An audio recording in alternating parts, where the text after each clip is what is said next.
The red Ferrari roared through the quiet streets of suburban Virginia, the kind of sound that made heads turn and hearts envy. The man behind the wheel, Marcus Hill, wasn't just driving, he was finally breathing. After 3 months undercover on a Homeland Security operation, he had earned this moment of peace. The wind caught his jacket sleeve, and for the first time in weeks, he allowed himself to smile. But that peace shattered the moment flashing blue lights appeared in his rearview mirror. Marcus slowed, blinked twice, confused. He'd done nothing wrong. Speed limit, signal, registration. Still 2 patrol cars boxed him in, their doors flung open before his tires even stopped rolling. Out of the car? Hands where we can see them? The words were sharp enough to slice the afternoon calm. Before I tell you what happened next, tell me in the comments where you're rewatching from. I love knowing who's listening. Marcus froze. His instincts honed through years of training, screamed restraint. Hands visible, voice calm, no sudden moves. But inside an old ache stirred that weary, familiar tension between who he was and what they saw. He stepped out slowly, sunlight catching the Homeland Security badge clipped under his jacket. But they didn't notice.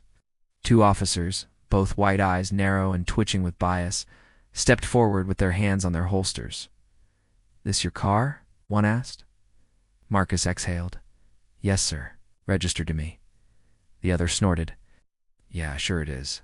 The first officer circled the Ferrari, running a finger along its flawless paint as if dirt would prove something. "Mind telling us what you're doing in this neighborhood?"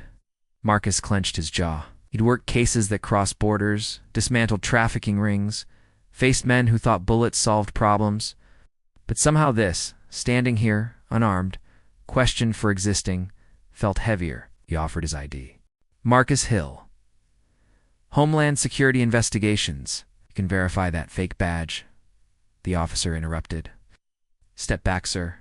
A few neighbors began to gather on the sidewalk, whispering. Phones rose, recording. Sound of murmuring mixed with the mechanical buzz of the patrol radios. The air turned thick, like the moment before a storm. Marcus's chest tightened.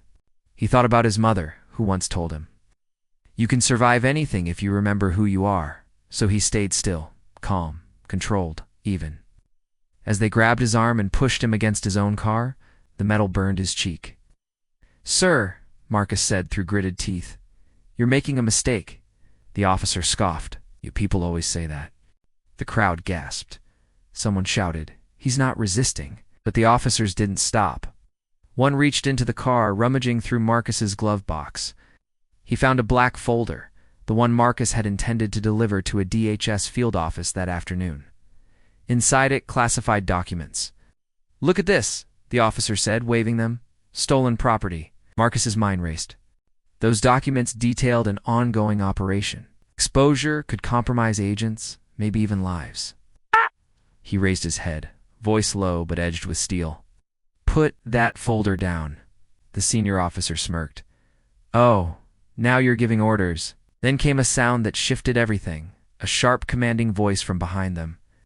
"Officers, step away from that man." All heads turned.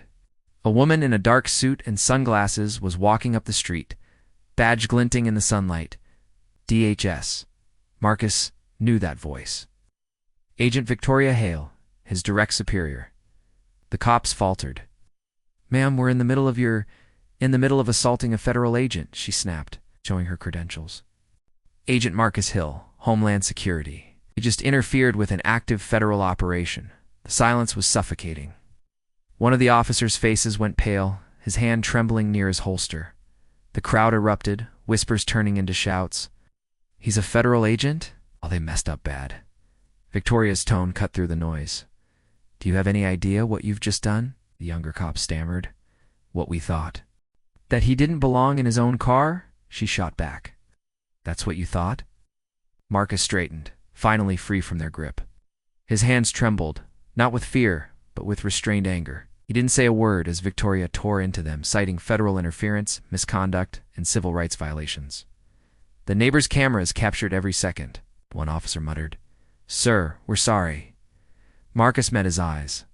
"You're not sorry for what you did. You're sorry you found out who I am." Those words hung in the air like thunder. Minutes later, the scene had flipped. The officers subdued, their radios buzzing with urgent calls from their superiors. The Ferrari's engine idled softly, a heartbeat of red and chrome against the quiet street. Victoria turned to Marcus. "You okay?" He nodded slowly. "I've been through worse." But his eyes said something else. Exhaustion, disappointment, a deep ache that authority couldn't shield him from. As the officers were escorted away, a small boy from the crowd stepped forward, holding a tiny toy car, a red one. He looked up at Marcus with wide eyes. "Mister, I want to drive a car like yours one day." Marcus knelt, his voice gentle. "Then make sure they never tell you where you don't belong." The boy smiled. For a moment, the bitterness in Marcus's chest eased. Because kindness doesn't vanish, it waits, and it finds its way back.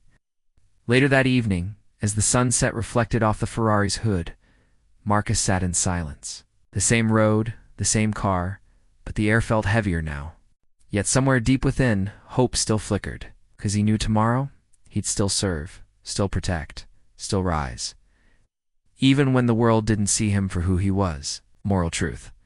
Justice isn't a privilege, it's a promise. So every time it's broken, there's someone brave enough to make it whole again. Poetic reflection.